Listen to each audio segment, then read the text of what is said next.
చాలా ప్రాంతాల్లో మిర్చి పంట దారుణమైన పరిస్థితుల్లో ఉంది.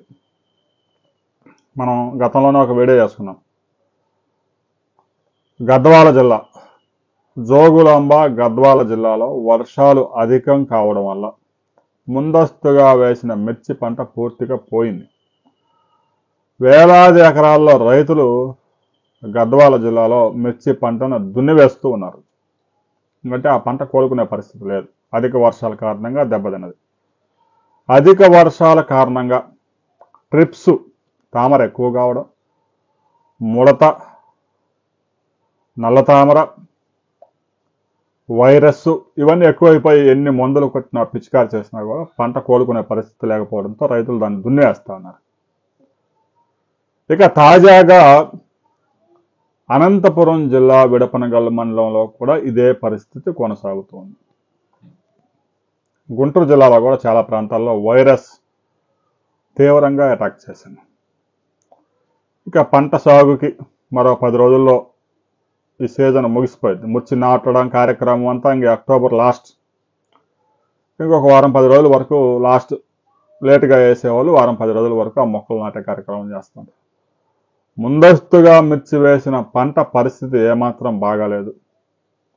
సాగు విస్తీర్ణం కూడా దారుణంగా తగ్గిపోయింది.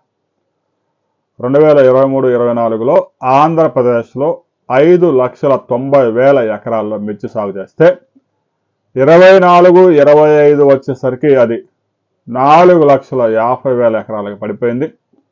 25-26 ఈ వ్యవసాయ సీజన్లో మిర్చి సాగు విస్తీర్ణం ఆంధ్రప్రదేశ్లో 36% తగ్గిపోయింది. మరో వారం 10 రోజులు ఇంకా అవకాశం ఉంది కాబట్టి మహా అయితే ఇంకా 4-5% పెరిగే అవకాశం ఉంది. అయినా కూడా 30% తక్కువే. గత సీజన్తో పోల్చుకుంటే 3 లక్షల ఎకరాలు మించే అవకాశం లేదు.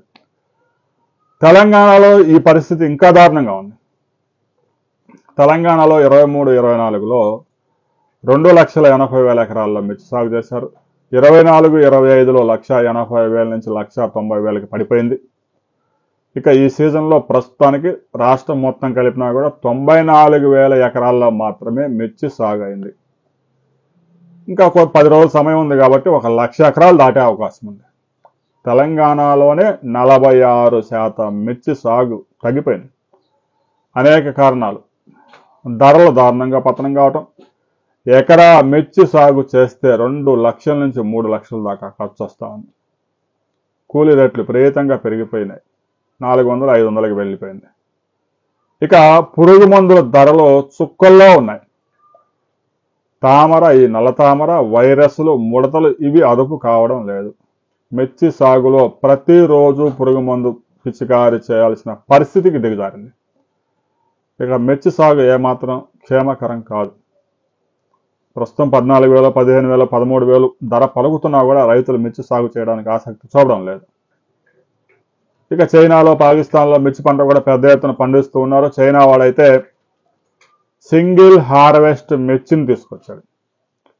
ఒకేసారి హార్వెస్టింగ్ మొత్తం మిర్చి పంట వేయడం, గోధుమతో పాటుగా మిర్చిని సాగు చేయడం, ఆ గోధుమ పంట తీసుకోవడం, ఆ తర్వాత ఆ మిర్చి హార్వెస్ట్ చేసే ముందు లైట్గా ఒక స్ప్రే ఇస్తే ఆకు మొత్తం రాలిపోద్ది. ఆ తర్వాత హార్వెస్టింగ్ మిషన్తోనే మిర్చి మొత్తాన్ని 200 ఎకరాల మిర్చిని ఒక రోజులోనే మిషన్తో కోసేస్తా ఉన్నారు. దాంతో వాళ్ళకి కూలీ ఖర్చు లేదు. రాబోయే రోజుల్లో ఆంధ్రప్రదేశ్లో, తెలంగాణలో, కర్ణాటకలో, మధ్యప్రదేశ్లో మిర్చి సాగు చేసే ప్రాంతాల్లో సింగిల్ హార్వెస్టింగ్, ఒకేసారి కోతకు వచ్చే మిర్చిని సాగు చేయడంతో పాటు హార్వెస్టర్ల ద్వారా మిర్చిని హార్వెస్ట్ చేసుకుంటే ఒక్కో రైతుకి 60,000 నుంచి 70,000 సాగు ఖర్చులు తగ్గే అవకాశం ఉంది. ఇక ఈ నల్లతామర, ఈ దోమ, ఈ వైరస్లు వీటికి ఎన్ని మందులు కొట్టినా కూడా అదుపు కావడం లేదు. వీటి విషయంలో కూడా శాస్త్రవేత్తలు రైతులకి సరైన గైడెన్స్ ఇవ్వాల్సిన అవసరం ఉంది. మిర్చి సాగు ఖర్చులు తగ్గించుకోకపోతే మిర్చి సాగు కూడా పత్తి సాగు లాగానే కనుమరుగయ్యే ప్రమాదం ఉంది.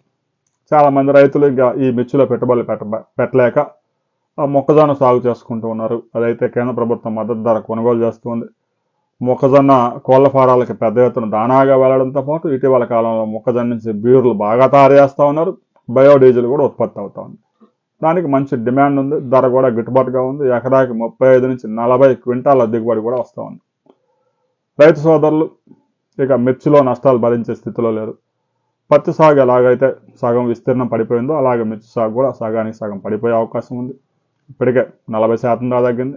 రాబోయే సంవత్సరాల్లో ఇంకా మిర్చి సాగు విస్తీర్ణం గణనీయంగా పతనమయ్యే అవకాశం స్పష్టంగా కనిపిస్తుంది. మీ ప్రాంతంలో ఇప్పటికే మిర్చి వేసిన రైతులు పంట ఎలా ఉంది అనే విషయాన్ని తప్పనిసరిగా కామెంట్ చేయండి.